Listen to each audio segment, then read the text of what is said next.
Hello and welcome to Monday's Granada Reports, live with the latest across the Northwest. Hello, thanks for joining us on the programme this evening. Manchester United striker Mason Greenwood held on suspicion of rape and assault after allegations appear on social media. I'm sorry for the things we simply didn't get right, and also sorry for the way that this matter has been handled. Sue Gray's Partygate report blasts Number 10 for serious failures in following lockdown rules. We have your reaction.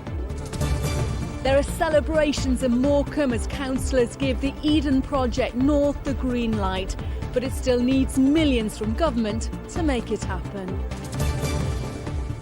Frank Lampard back in blue as the ex-England captain and Chelsea boss takes on the top job at Everton. Why a former army captain's hoping to become the first man ever to swim to the Isle of Man. And after a windy weekend, especially in our prone spots over the last few days, we stay with those fairly brisk winds over the next few days, but it could even be wintry by the end of the week. Full forecast a little later on. Well, first tonight, and we start with the arrest of Manchester United footballer Mason Greenwood. The 20-year-old striker was held on suspicion of rape and assault yesterday, following allegations he'd been violent to a woman. Those allegations were posted on social media yesterday morning and have since been taken down. Manchester United say they don't condone violence of any kind and have confirmed that Greenwood will no longer train or play for them until further notice. Well, let's cross live to Old Trafford now, where we join our correspondent Amy Welsh. Amy, what is the latest on this investigation? Well, Mason Greenwood has now been in police custody for more than 24 hours, and Greater Manchester Police have this afternoon confirmed they have been granted more time to question the footballer on suspicion of rape and assault. It comes after disturbing images, video and audio emerged on social media which appeared to show a man behaving violently towards a woman. Those posts have now been deleted, and it's understood the woman's social media account may have been hacked. We can't identify the woman for legal reasons, and police say they are offering her extra support and have asked the public not to share any images which may lead to her being identified. They say they launched their investigation after becoming aware of online social media images and videos posted by a woman reporting incidents of physical violence, and they say that their inquiries are ongoing. And Amy, what have the club had to say? Well, Manchester United have issued a statement tonight saying they do not condone violence of any kind. They say they're aware of the allegations on social media but don't want to comment further until the facts have been established. That being said, Mason Greenwood has been suspended from training and matches, a move completely supported by the supporters group here.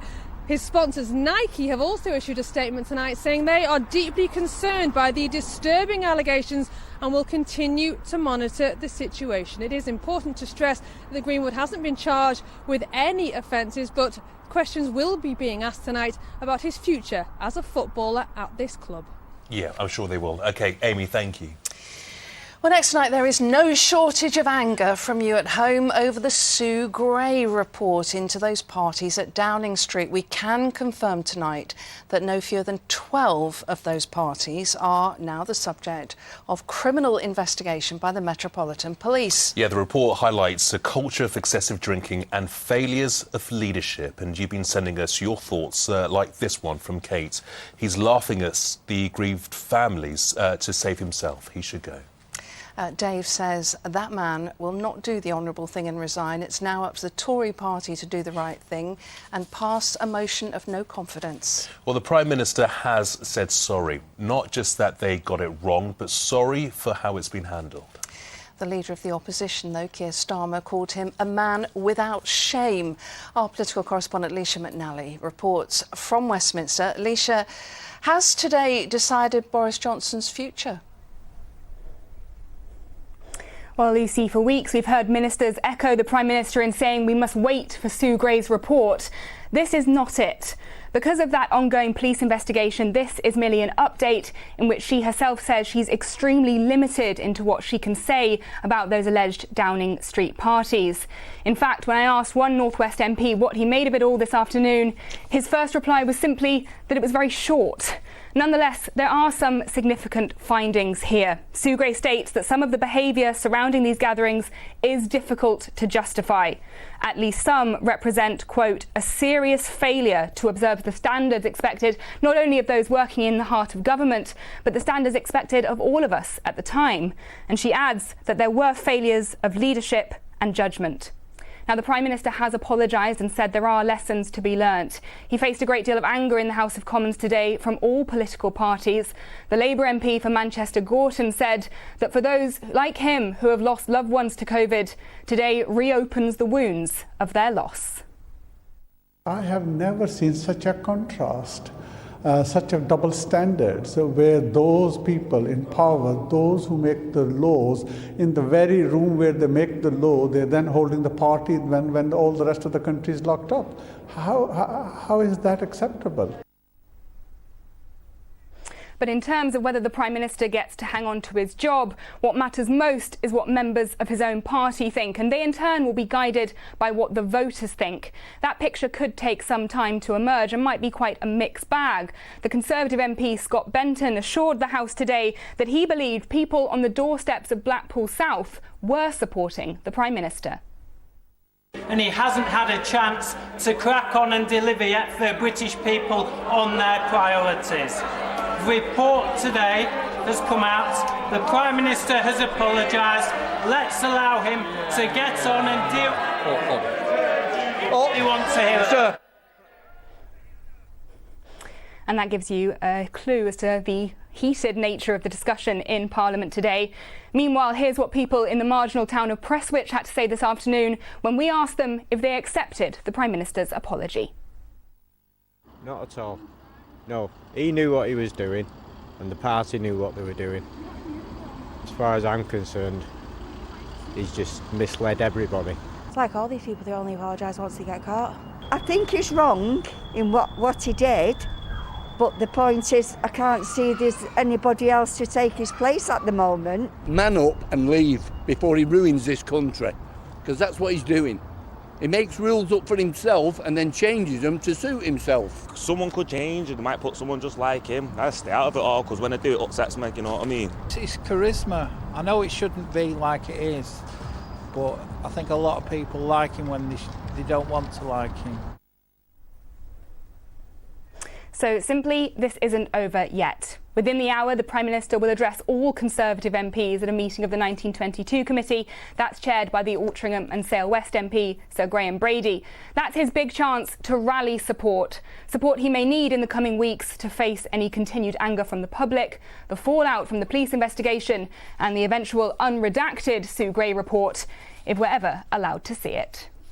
Yeah, we'll be following developments there. Alicia, thank you. And let's take a few more of your views on this. Terry says, why are the people of this country putting up with all this deceit? Yeah, this one from Lois Pack. I am shouting at the TV that man must resign. Mark Shields, though, says that we just need to move on. And Jewel Clark says, a general election, please.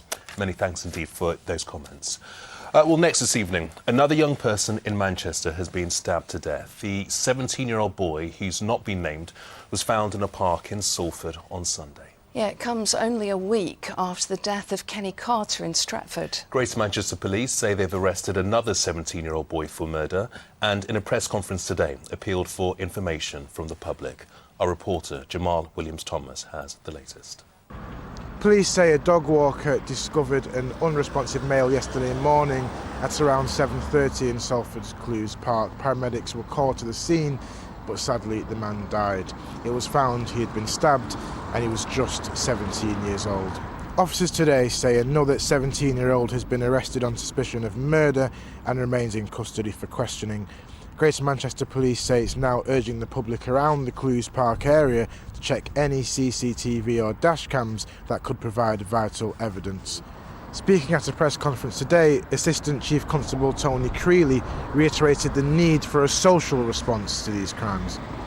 Well, what we've got to make it is carrying a knife or taking a knife out with you as socially unacceptable, and that's not just a policing problem, it's a society problem. So we are appealing to families, parents, brothers, sisters, friends, guardians to have honest conversations with family members or friends who they think are prepared to take it out with them. This incident comes after a spate in the region and only a week after the fatal stabbing of 16-year-old Kenny Carter in the Stretford area of the city. GMP say they are committed to tackling knife crime and since 2020 have taken almost 4,000 knives off the street through their forever amnesty bins. They are urging anybody with any information at all to come forward. Jamal Williams-Thomas reporting there. Well, next is some exciting news for our region as plans for the Eden project in Morecambe have taken a big step forward.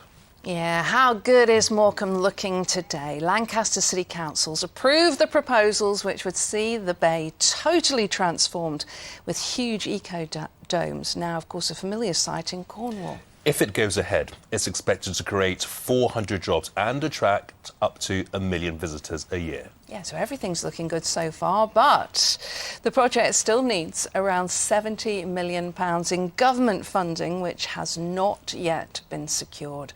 Our correspondent Elaine Wilcox reports. It's been 5 years in the planning. Now this eco-tourist attraction has been given the planner's green light. Eden North would see 4 mussel-shaped domes and an amphitheatre on the seafront, building on the success of Cornwall's major tourist attraction and protecting the coastline. What people don't realise, and what we're going to tell the story of, is what's going on right behind me right now with every tide, with every migrating bird coming in. So it's incredibly important that we help people to understand what's right on their doorstep so that we remember, once and for all, that we're a part of nature, not apart from it. Morecambe Bay is famed for its galloping tides, its marine life, and on a sunny day like this, its natural beauty. But the coastal town has serious deprivation too. Those behind the Eden project in Cornwall see this as a golden ticket to transform the area. Experts say investment in conservation is long overdue. The mud at Morecambe Bay attracts more than 200,000 migrating birds from across the globe. I'm hoping that the Eden project will actually communicate these kind of messages and raise awareness of the fact that we actually have something to be really proud of here. Chris Zerba, originally from Poland, opened a cafe in Morecambe 7 months ago and is optimistic. People are coming back, even if it's a winter and a bad weather, we have our regulars. I think it will make a massive difference. It's already happening. This family have come to see where their mother was born and, like many, was celebrating today. I think it would make it more of a destination point, give it a bit more variety rather than just being a seaside. So yeah, I think it would bring a lot to the town. So this would be fantastic for Morecambe, you know what I mean? Because it is a beautiful place and there's some fabulous buildings over here. But 70 million feels an awful lot of public money to spend. But then again, there's a lot of money down south and it never ever seems to come up north, so it's not just about Morecambe, it's about the whole of the north and the south divide. And how soon do you think, if that money is forthcoming, before you start building? Well, there's about 6 to 9 months of detailed design work to do now. So we could have a shovel in the ground by the end of this year, actually, if we really went for it, and certainly in early 2023 to really get going. The town's MP says the government cash to make this happen is a vital test for the levelling up agenda that could see the tide turning for this famous resort. Elaine Wilcox, ITV News, Morecambe Bay. Yeah, so an exciting day for Morecambe. Well, David Morris is a local MP who's been championing the project since the very beginning. I spoke to him earlier. Oh, this is fantastic. This has literally changed Morecambe. We've got planning through now on a project that is not just going to benefit the Morecambe area but the whole of the northwest. In the region of 5 years ago, I stood before the Commons and announced I would like to see this happen, and I was laughed at. Now, who's laughing last? The Chancellor gave us £100,000 4 years ago for feasibility study. Millions of pounds have been spent to get it this far. We now have planning. We've got, that is the Eden project. North have got 55 million to put on the table. Now it's time to get the remaining amount of 50 to 75 million from government, and it's really made my life a lot easier today. You mentioned 50 to 70 million pounds of public funding being needed. Is that money guaranteed? At this moment in time, there isn't a funding stream. This is one of the big controversies of what we've tried to do. There's a levelling up fund of 20 million, but Michael Gove's rewriting the levelling up criteria in his white paper. Once we get that funding formula, we can apply for that funding of between 50 and 75 million pounds to match fund the 55 million of Eden, and that's when the shovels start going into the soil here in Morecambe and we start to see the bubbles being built. I guess many of our viewers would be worried that that is not officially a guarantee, is it? It feels a bit more like words than anything else. Well, I wouldn't say that it's just words. If you think that this has been going on for literally 4 governments, 3 prime ministers, 4 chancellors, it's been going on a very long time, very, very long time, and this is the forefront of any levelling up project that's been devised, with this government, because we've been talking about it the longest, but it's the only one that's actually got planning, and that is a big issue. I know that a lot of your viewers say, well, what does that really mean? In this case, it means millions being spent, goodwill of local governments of various tiers, national government, the whole community getting at the back of it, businesses. This is bringing everyone together. And that's going to be very hard for the government to say no to. And what would we be saying to your colleagues in a bid to persuade them to come and visit the Eden Project North?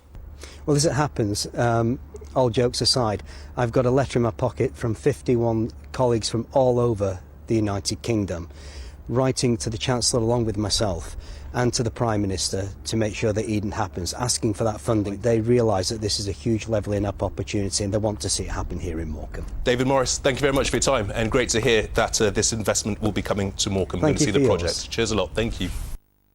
Yeah, such great views there as well. Let's move on to sport. Everton have their new manager, Chris. Yes, Lamps lights the way at Goodison Park. The latest man in the Everton hot seat is Frank Lampard. Today, the former England and Chelsea midfielder became their 8th manager in 9 years, taking the reins from the sacked Rafa Benitez, of course. David Chisnall is live for us at Goodison Park. David, the fans were against Benitez from day one. What's the mood there tonight?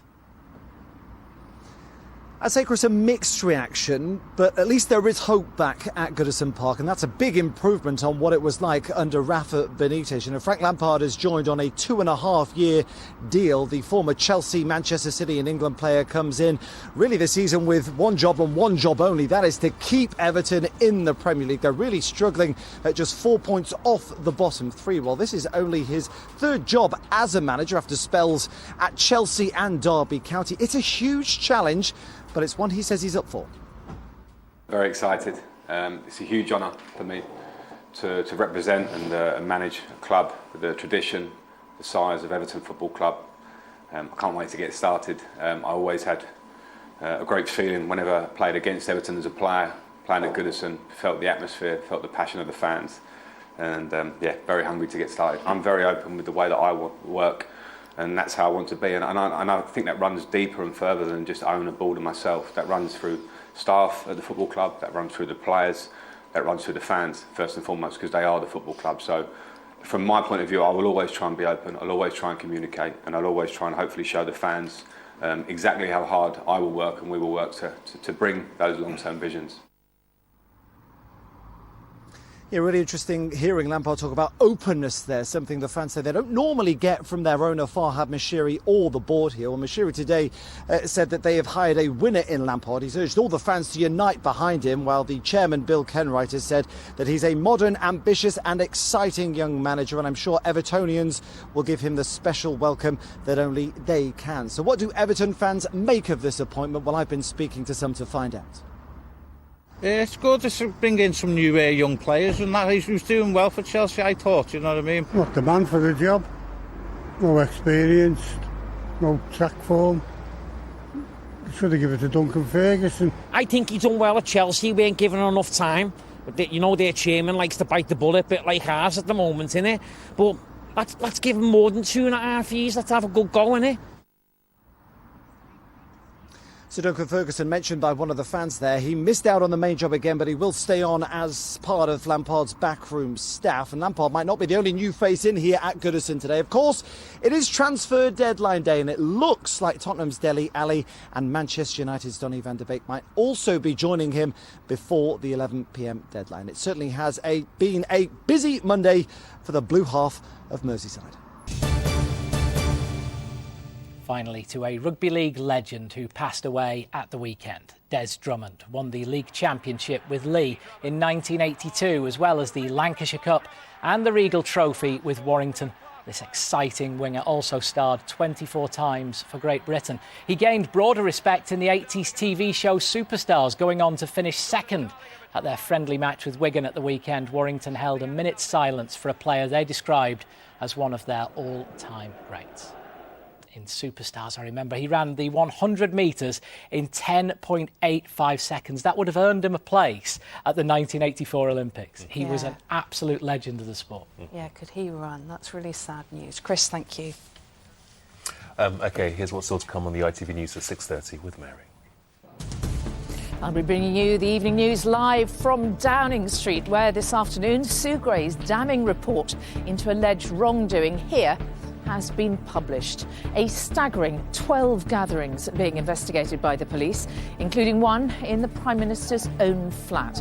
Now, Sue Gray finds there's been a serious failure to observe the high standards expected of those working at the heart of government.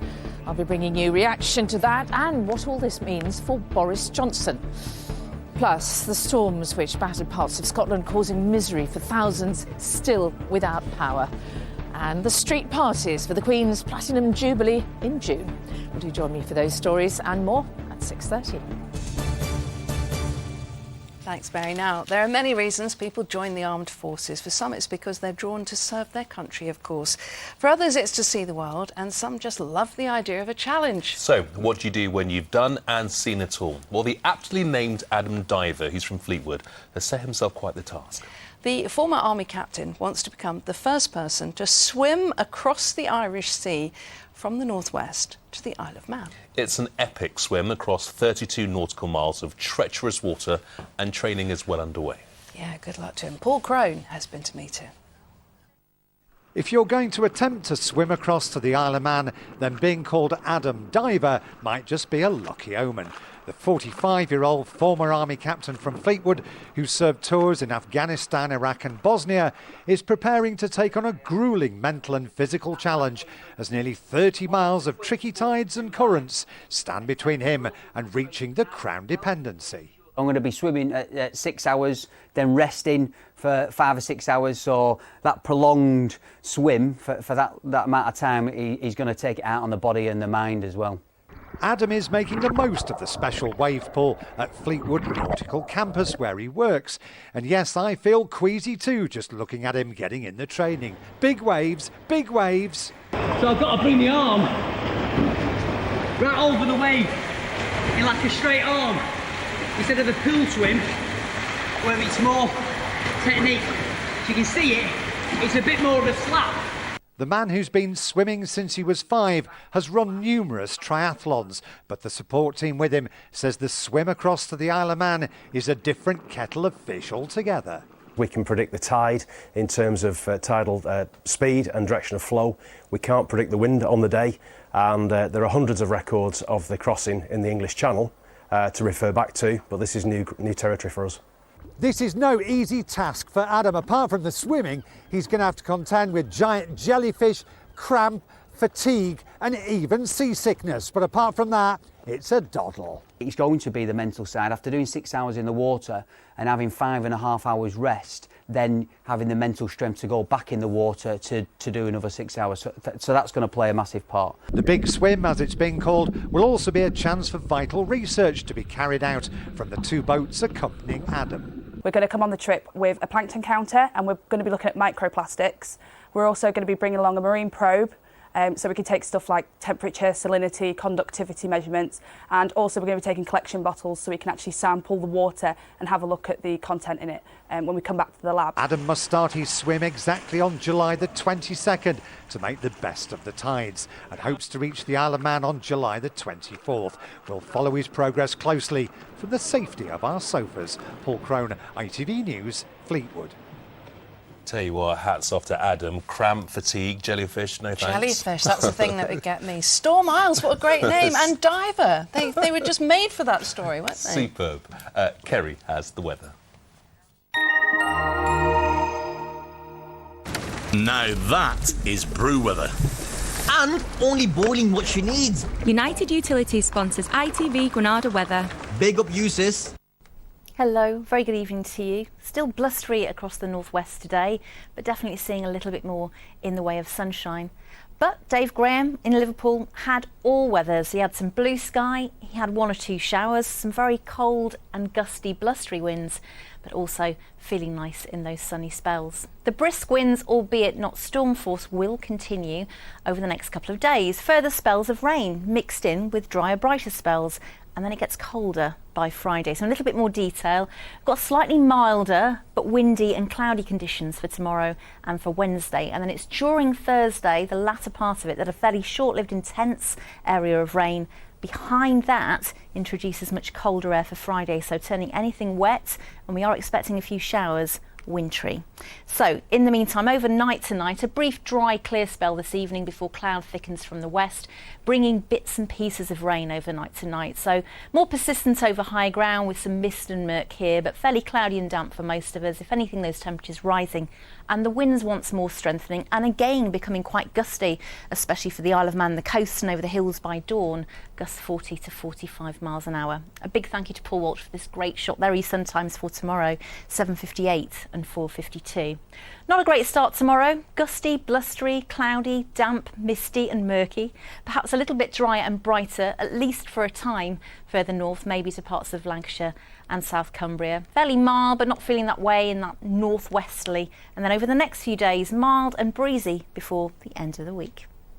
United Utilities sponsors ITV Granada weather. 2 sugars, please. Oh, lovely.